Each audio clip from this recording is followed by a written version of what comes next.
وكذلك بعثناهم ليتساءلوا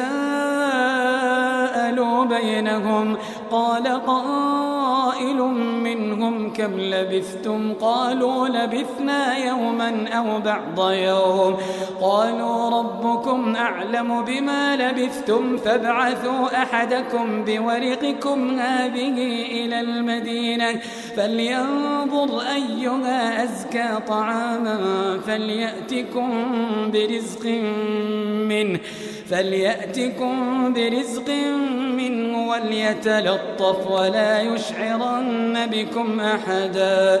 إنهم إن يظهروا عليكم يرجموكم أو يعيدوكم في ملتهم ولن تفلحوا إذن أبدا وكذلك أعثرنا عليهم ليعلموا أن وعد الله حق وأن الساعة لا ريب فيها